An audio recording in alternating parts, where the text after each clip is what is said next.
আমার বিড়ালটা এমন অবস্থা হবে আসলে বুঝতে পারি নাই। ওর স্কিনের ভিতরে ইনফেকশন পর্যন্ত হয়ে গেছে। ইনফেকশনটা এত হয়েছে যে আবার ট্রিম করা লাগছে। আর প্রথমে বুঝতে পারি না যে এর ইনফেকশন হয়ে গেছে। কী জন্য ইনফেকশন হয়েছে, কি কোথা থেকে ইনফেকশনটা হয়েছে সব কিছু আপনাদের সাথে শেয়ার করব। তার জন্য দেখতে থাকুন এই ভিডিওটি। ওয়েলকাম করছি মাম্মিস বাই সারা। এই তো প্রথমে আশ্রয় নিচ্ছে ভালোভাবে। এর এত পরিমাণ জট হয়েছে কি বলবো আর। ট্রিম করার আগে জটগুলো না ছাড়ালে আসলে ট্রিম ভালোভাবে করা যাবে না। এবার বাসায় যাওয়ার আগে ওদেরকে যে হোস্টেলে রেখে গেছিলাম, ক্যাট হোস্টেলে, সেখান থেকেই মূলত সমস্যাগুলো হয়েছে। ওদের সার্ভিসটা এবার এত পরিমাণ বাজে ছিল কি বলবো আর, যে ওর ইনফেকশন পর্যন্ত হয়ে গেছে। আগে যখন ওদের হোস্টেলে রাখছি এদেরকে, তখন এতটা সমস্যা আমরা ফেস করি নাই যতটা সমস্যাটা এবার ফেস করছি। আগে থেকে ওরা সার্ভিসটা খুব বাজে করে ফেলছে। আগে এতটা বাজে সার্ভিস ছিল না ওদের। কেয়ার তো একটা ভালোবাসার জিনিস, তাই না? আমি আমার হামদুকে আমার সন্তানের মতন ভালোবাসি। ওর এত খারাপ অবস্থা দেখে আসলে খুবই খারাপ লাগতেছে।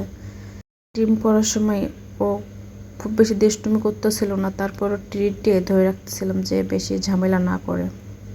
যে ওকে ট্রিম করাতে আসছে সে আগেও আসছে, এজন্য ও বেশি ঝামেলা করি না, ও একা একাই করতে দেয়। চুপ করে বসেছিল আমার শান্ত বাচ্চাটা। যাই হোক, এবার আসি পূর্বের কথায়। যে ক্যাট হোস্টেলে রাখছিলাম, যার জন্য এর এই অবস্থা হয়েছে। মেবি ওদের লিটার ঠিকঠাক করে পরিষ্কার করে নেই, যার জন্য আজ এই অবস্থা। ওদের টাইমলি হয়তো খাবার দেয় নাই, টাইমলি লিটার পরিষ্কার করে নাই, লেট করে করে করছে, যার জন্য ওর পটি শরীরের সাথে লেগে, লোমের সাথে লেগে যে আজকে এই অবস্থা হয়েছে। যেদিন থেকে বাসায় নিয়ে আসছি সেই দিন থেকে ও খুবই অসুস্থ। ওর জ্বর ছাড়ে না, বমি ছাড়ে না, এতটাই বাজে অবস্থা করছে কি বলবো আর। কেটে মানে সার্ভিস আসলে আমার কিছুই বলার নাই। আসলে এতটা খারাপ হবে আসলে বুঝতে পারি না। আগে বুঝলে আসলে এদেরকে রেখে যেতাম না, সাথে করে নিয়ে যেতাম বাসায়। এই যে যেদিকে হামদুর ট্রিম করতেছে আর এদিকে ভুতু বসে বসে দেখতেছে যে কি করতেছে ওর সাথে। ভুতুর ভয় লাগতেছে না, কি বলবো, আরও খুবই সাহসী। আমার হামদুর মতন এতটা ভীতু না। ওর মাথায় শুধু দুষ্টুমি ঘরে, ভাবতেছে কখন একটা দুষ্টুমি করা যায়।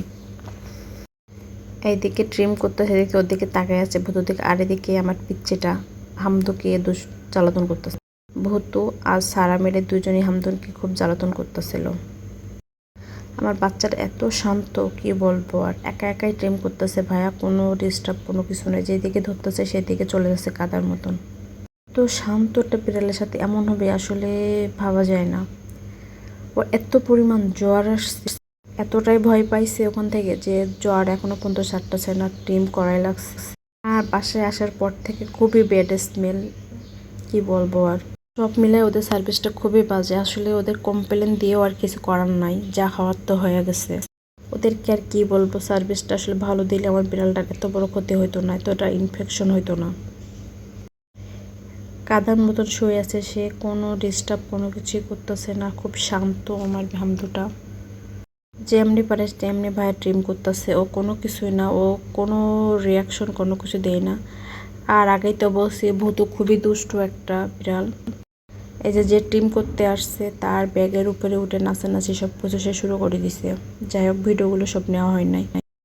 ভূত তো এতটা ডিস্টার্ব করতেছিল হামদুকে কি বলবো আর। যদি ট্রিম করতে না আতে তার জন্য তার গালেও ট্রিট ধরা হয়েছে, যাতে করে শান্তভাবে হামদুকে ট্রিমটা করতে দেয়। তো ট্রিমের শেষ পর্যায়ে হামদুর অবস্থা দেখেন। যাই হোক, কোনো ক্যাট হোস্টেলে রাখলে আপনারা অবশ্যই সাবধানতা অবলম্বন করবেন, না হলে হামদুর নতুন অবস্থা হবে।